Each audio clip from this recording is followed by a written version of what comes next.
It is very human to have jealousy come up, but in this episode, I want to help you harness the energy of jealousy so you begin using it to your advantage rather than having it get you down and feel bad about yourself. Because I know when I would get jealous, my first thought would put me into comparison, not feeling good about myself, and just overall feeling unhappy with my life. And essentially, jealousy is you saying, I want what they have. So I want to give you this process to start using jealousy to your advantage. And the first step of it is to acknowledge it and identify the trigger.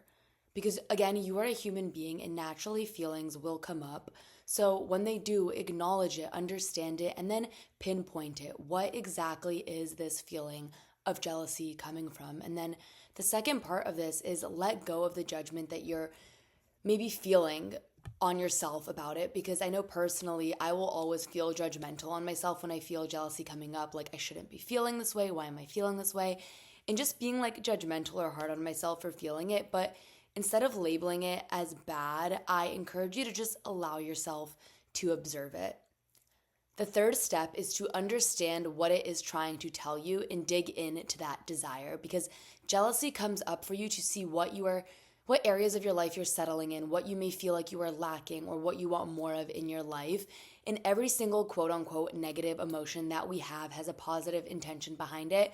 So in this step, it's really about finding out what the positive intention is and what your body and self is trying to tell you by this, and really reframe jealousy as desire instead of this bad thing, and being like, okay, again, this is telling me what I want more of in my life, what I don't want in my life, and what areas I'm maybe settling in. The fourth part of it is unpack the limiting belief, because behind jealousy is your limiting belief. Because if you knew that you could get exactly what you want immediately, you probably wouldn't be feeling that jealousy. So ask yourself, why don't I believe this is possible for me? What stories am I telling myself about why I can't have that too? And just remembering that you aren't behind, you just need alignment. You are like what's getting in your way with this jealousy, and reminding yourself that, which gets me into my fifth step of recognizing that there is no competition. Because I get it. We look at someone else and we get jealous, and maybe we feel like there's competition. Maybe we feel behind. Maybe you just feel like there isn't enough to go around. But our thoughts create our reality. And when we are focusing on lack, we get lack and we only see lack. So I want you to remind yourself that there is more than enough to go around. Recognize that, feel that, and realize that someone else getting something doesn't mean that you can't also get what's meant for you. And just reframe it as, oh, that person is getting that. That means that I can get that too, and that is possible and out there.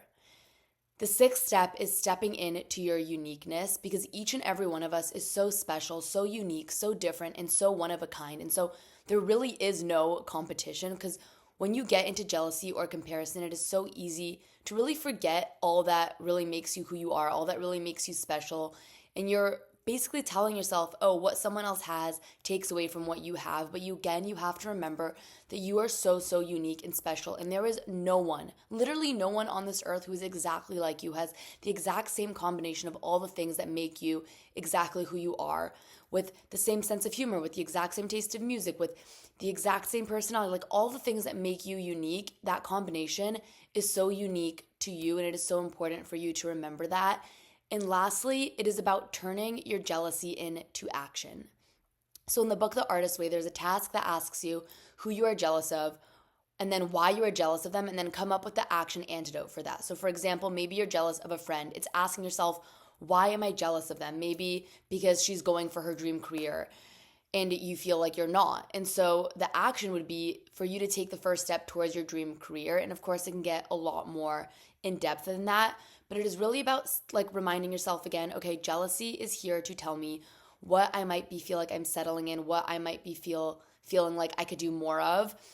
Asking yourself, okay, why am I feeling this feeling? What do I maybe feel like I'm lacking in my life? And then what action can I take in order to really get more of what I want? And then again, just reminding yourself that there is no competition out there. And so, of course, it's great that someone else is getting that, but that doesn't have to take away from what you may be getting to. And then to end this off, I just want to leave you with some reminders to that. Number one, jealousy is a flashlight, not a verdict. It's just showing you again what you might be wanting to focus on in your life, what you might be feeling like you want to go towards. Number two, it is rarely, rarely, rarely about the person that you're jealous of. It's about what they represent to you. So jealousy is not about the person that you are jealous of. It is about what they represent to you. And so when you find yourself comparing yourself to someone else and maybe feeling jealous, remind yourself it has nothing to do with them. It is just showing you again what you want more of in your life. And then use jealousy to shift from why them to why not me too. Again, we're living in abundance. There is more than enough to go around. Someone else getting something means that you can get it too. It is just showing you what is possible. And jealousy really becomes empowering when you let it inform you, not define you. It's not showing you what you're limited in. It is not showing you what you're not good enough at. It is literally just showing you what you want more of in your life, what you maybe want to go towards, what you might want to pivot in your life. And I think that is such an empowering thought. It's not here to tear you down. It isn't here to tell you that you are not good enough. It is simply here to tell you, hey, maybe you are meant for more and maybe it is time for you to start working towards something new.